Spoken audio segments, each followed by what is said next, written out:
Aujourd'hui, nous entendons le Christ nous parler de cette parabole d'un roi qui fait ses comptes et qui nous fait penser au jugement dernier. Et ce roi fait ses comptes et en même temps, cela nous fait penser à notre vie quotidienne, à notre vie de tous les jours. Et en fait, la parabole, à la fois, a une perspective eschatologique et immédiate. Elle est dans une perspective d'application immédiate. Il faut savoir que dans le texte en grec, et qui est une traduction par Matthieu même, qui avait écrit un premier évangile en araméen, et qui ensuite, sous l'inspiration du Saint-Esprit, a écrit le Codex Sinaiticus, qui est l'évangile en grec. C'est l'apôtre, avec l'apôtre Jean, c'est les deux apôtres qui ont écrit directement un évangile en grec. Les choses sont très claires, c'est l'idée de remise de la dette. Remets-nous de nos dettes comme nous remettons à nos débiteurs. Ce qui, pour le peuple qui écoutait le Christ, était d'une facilité totale à comprendre. Il n'y avait pas ici de caractère émotionnel qu'il peut y avoir dans le concept d'offense, c'est remettre les dettes, toutes les dettes, ou ne pas les remettre. C'était ça le propos. Et cet évangile qui vient après le sermon sur la montagne, bien après, puisqu'il vient après la transfiguration, est un commentaire que le Christ donne à ce sens, et il en fera d'autres d'ailleurs, de ce sens de la remise de la dette. Que voyons-nous? Un roi fait ses comptes. Les esclaves ici, c'est pour montrer une totale dépendance du maître. Mais on pourrait dire des intendants, on pourrait dire des ministres. Ce sont des gens qui, vous savez, qui gèrent des fortunes. Et c'est vrai que le 10 000 talents, pour nous, c'est vraiment, on ne sait pas ce que c'est. On ne sait pas à quoi ça correspond. En fait, à l'époque, 10 000 talents, c'était à peu près 1000 milliards d'euros. Une somme totalement irremboursable. Mais vous imaginez dans un État que vous pouvez avoir des gens qui gèrent de telles sommes et qui se construisent aux frais du pouvoir des châteaux et des choses comme ça. C'était probablement ce que faisait cet intendant malhonnête qui devait des sommes parce qu'il avait investi aussi pour son propre compte. Donc il ne pouvait pas rendre au maître, au roi, la somme. C'est une somme irremboursable. C'est ça que signifie la parabole. Le caractère irremboursable de cette somme. Pour lequel il n'y a pas d'autre, où on paye le prix, il n'y a pas de prix à payer, c'est que la condamnation, où il y a l'amour compatissant du Seigneur, du roi, qui remet entièrement la dette. Imaginez, parce que le Christ prend toujours des exemples très concrets, très matériels pour que nous puissions bien les saisir, que si on vous remet 1000 milliards d'euros, vous n'êtes pas pauvre. Mais vous n'êtes pas riche de votre propre richesse non plus. Vous êtes riche d'une richesse qui a toujours appartenu à Dieu et dont vous êtes simplement un ministre. Eh bien, c'est toute l'idée de la croix, du pardon sur la croix, du Christ qui remet la dette incalculable du péché de l'humanité sur la croix en s'offrant lui-même en oblation. Et c'est de lui que vient l'amour, la miséricorde de remettre à notre prochain. Et donc, nous tombons dans quelque chose qui n'est pas dans l'ordre de dire à quelqu'un du haut de notre vertu supposée, je te pardonne, avec un certain mépris. Nous sommes dans autre chose. Et nous allons voir la suite de la parabole comme cela est vrai. Voilà cet homme qui, soudain, est sauvé. Il ne voit plus rien, immensément riche. Et il croise quelqu'un qui lui doit son denier, une somme dérisoire, peut-être 100 euros. Quelque chose de dérisoire, vous voyez? Et pour son denier, il le fait mettre en prison. Bon, la suite est simple, il est dénoncé par ses autres camarades, ses autres serviteurs qui sont scandalisés, et il termine vendu, jeté dehors, etc. Mais l'idée, c'est que le maître lui dit, ne t'avais-je pas remis ta dette? Ne devais-tu pas à ton tour la remettre à ton prochain, à celui qui est comme toi, qui est de même nature que toi? C'est ça l'idée centrale du pardon dans le christianisme. Nous ne pardonnons pas de notre énergie personnelle.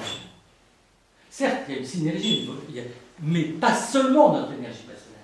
Nous pardonnons en synergie avec le total amour divin qui se déverse sur nous à partir de la croix, dans notre communion au corps et au sang du Christ, dans les forces que nous prenons, nous, hommes sans force, hommes faibles, que nous prenons directement à l'arbre de la croix, dans le fruit nouveau de l'Eucharistie que nous donne l'arbre de la croix. C'est cette force-là qui nous est donnée pour remettre à notre prochain. Le pardon est quelque chose de totalement essentiel dans l'Évangile et je dirais dans les commandements du Christ. Le Christ dit des paroles très simples, d'ailleurs à cet égard. Vos péchés seraient-ils écarlates, je vous rendrai blanc comme neige. Mais c'est pas comme ça. Il nous rend blanc comme neige si nous exerçons le pardon envers notre prochain. Le pardon, en fait, n'efface pas que la faute du prochain. Le pardon efface d'abord nos propres péchés. Nous faisons circuler cet amour à partir de la croix, de la chair blessée et crucifiée du Christ, vers notre prochain. Et c'est là où des commandements que nous avons beaucoup de mal à mettre en pratique prennent toute leur signification. Le Christ nous commande d'aimer nos ennemis et de prier pour eux. Ça nous paraît quasiment impossible. Je vais vous raconter une petite histoire qui va, et je m'arrêterai là, je serai court, qui va illustrer ces difficultés que moi j'ai rencontrées dans ma vie pastorale, mais pour vous dire honnêtement, moi aussi j'ai beaucoup de mal à pardonner. Je prie pour ça, c'est pas quelque chose qui me vient spontanément. C'est-à-dire qu'on a une hiérarchie, il y a des choses qu'on peut pardonner facilement, puis à celui-là, non, celui-là, j'ai pas lui pardonner. Ce qu'il a fait est trop gros. Le reste, je peux. Ou alors il faut qu'il fasse le premier pas. Tout ça est faux, archi faux. J'ai eu une conversation spirituelle, il y a quelques années, avec une dame qui était en conflit total avec son époux. Il y avait vraiment une espèce de haine familiale, comme on en rencontre parfois et tristement. Et cette femme, par ailleurs, était d'une piété absolument incroyable. Elle priait tout le temps. Elle était le bon pain même avec tout le monde, sauf avec une personne. Alors, je le nommais Alfred et elle Marie. Alors, nous parlons ensemble et je lui dis Marie, est-ce que tu penses que le Christ est mort pour te sauver, est mort sur la croix pour te sauver? Ah oui, tout à fait, mon père. Est-ce que tu crois que le Christ te porte dans sa chair blessée et crucifiée sur la croix? Tout à fait, comme il porte tous les hommes du monde entier, puisque son sacrifice est universel. Tout à fait. Est-ce que tu crois qu'il porte sur la croix en t'unissant à lui alors, puisque s'il te porte sur la croix et qu'il porte tous les hommes, et qu'il porte Alfred, vous êtes unis dans la chair du Christ. Ah non, certainement pas Alfred. Alors, et c'était pour elle impossible. Je lui dis, si ta haine ne cesse pas, tu te sépares de la croix du Christ, parce que le Christ, lui, ne cesse pas d'aimer Alfred. Je te demande simplement un effort, une prière, c'est quand tu pries le Christ, je ne te demande pas d'aimer Alfred, tu n'y arrives pas. De penser que le Christ, lui, aime Alfred, et que le Christ est inscrit dans sa chair blessée, crucifiée, souffletée, couronnée d'épines. C'est ça le mystère de la croix, c'est que le Christ nous porte tous. Une deuxième chose, deuxième petite réalité dont je voulais vous parler, parce que quand quelqu'un nous fait du mal, nous avons tendance à le juger en disant, vraiment, cette personne n'est pas possible, il n'est pas même chrétien s'il agit ainsi. Mais en fait, quelque part, nous fixons la personne dans un présent qui est très relatif. Parce que le plan de Dieu est sur l'éternité, et en tout cas sur la longueur de la vie de chaque personne. Je vous raconte cette courte histoire, et ça sera la fin de cette méditation. Il y avait là un homme qu'on venait d'arrêter, parce qu'il confessait le Christ. Et tout le peuple juif, enfin, des centaines de juifs étaient là, et ont décidé de le lapider.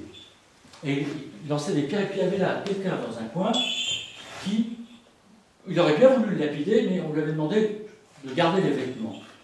Et puis tout d'un coup, il croise le regard de cet homme qui était en train d'être lapidé, de mourir. Et il voit que cet homme le regarde avec amour. Je dis, mais c'est pas possible, cet homme s'appelait Stéphane. Et il me dit, mais attends, il me regarde comme si j'étais dans son regard à lui, comme si j'étais quelqu'un, presque un bienfaiteur, quelqu'un pour lui, c'est pas possible. Moi, je veux la mort de cet homme. Et il le regardait comme un saint. Et il dit, ah non, c'est pas possible, je vous regarde comme ça. Stéphane reçut cette grâce incroyable du Seigneur de voir dans Saul, le futur Paul, l'apôtre des nations. Aujourd'hui assassin, demain saint. L'amour de l'ennemi, c'est le non-jugement. Et de savoir que le Christ a un plan du salut pour chacun. Et que la personne peut, même après avoir fait des choses aussi dramatiques qu'avait fait l'apôtre Paul, qui n'a pas tué qu'un seul chrétien au début, et qui tout d'un coup, par une transformation intérieure, devient le plus grand des apôtres. C'est ça le jugement. C'est ça l'amour des ennemis. C'est ça l'espérance dans le salut des autres. C'est ça le pardon.